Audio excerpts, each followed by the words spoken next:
Well, the objective of today is to bring our message about the Stop the Off Payroll Tax campaign to Parliament and to explain to MPs why this is such a damaging stealth tax on UK business and how it would damage the flexible workforce.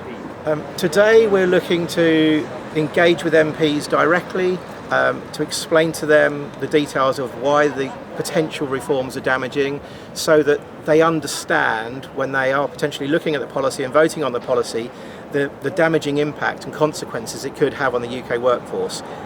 We want to see this delayed for one more year. We would like to see the National Audit Office conduct some further research so that the politicians make an evidence-based decision on this policy rather than follow some of what we consider to be the misleading rhetoric being portrayed by HMRC and the Treasury.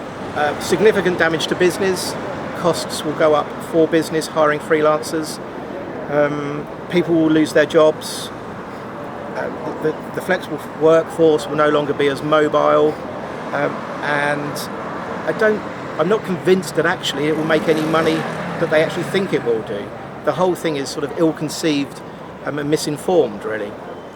Recruitment agencies need to be concerned because if they're no longer able to place contractors on a genuinely self-employed basis, they will lose the competitive edge over the agencies that can do that. The clients are asking agencies how to deal with this legislation because it's an extremely complex issue, and they're asking the agencies, and the agencies need to be able to inform and educate their clients to ensure that there isn't as much of the damage to this. It's great to be here in Westminster at the Houses of Parliament for the Stop the Off Payroll Tax Lobby Day. We hope that lots of people are going to come, meet their MP and get the message across about how ill-considered and how damaging these proposals are to extend the off-payroll tax to the private sector when it's already done damage to the public sector. I think what's interesting in the political climate at the moment is, with all the turbulence, obviously Brexit is taking up most of the attention, but nonetheless you have a really exciting situation where people are prepared to go against their party lines. So we have a really good chance of getting MPs from across the House of Commons, and indeed peers, to really look at the evidence and to realise that these proposals are wrong. But it does need people getting behind the campaign, and that's contractors and freelancers, it's recruiters, and it's the businesses who rely on contracting, because already we're seeing people making decisions that are damaging for the UK economy. So we urge everyone to contact their MP, but even more importantly, go along and see their MP and tell them why the off-payroll tax is bad for contracting, bad for business and bad for the UK economy. I work on contracting basis myself. I have been on both sides of the fence in HR profession, where I worked as an employee, both on a permanent employment basis and on fixed-term contract. And 3 years ago, I made a move to work on limited company basis. I appointed accountant firm to manage my personal and corporation tax as well. So the reason I'm here today is because I passionately believe in flexible workforce. Having worked for multinational companies, large businesses who simply cannot operate and run their businesses without a flexible workforce, it seems ludicrous to me to have this regulation come in place. Being on both sides of the fence, I've got an insight into how this could potentially pan out.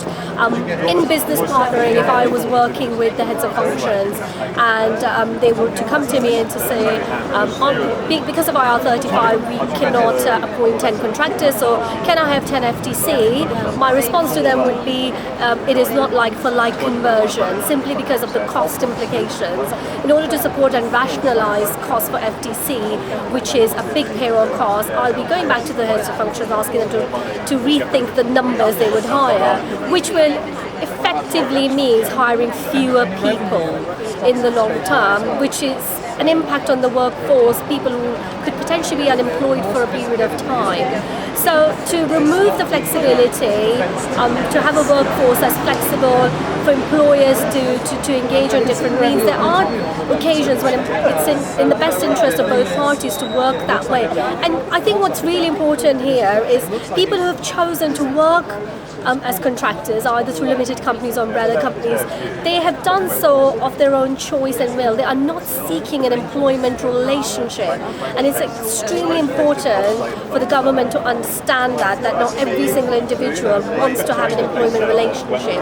They are not they're not in the group where they are impacted negatively because the employer is choosing not to have them as permanent employees. It's a choice they have made. They set themselves on limited companies, they set their own corporation tags, etc., etc.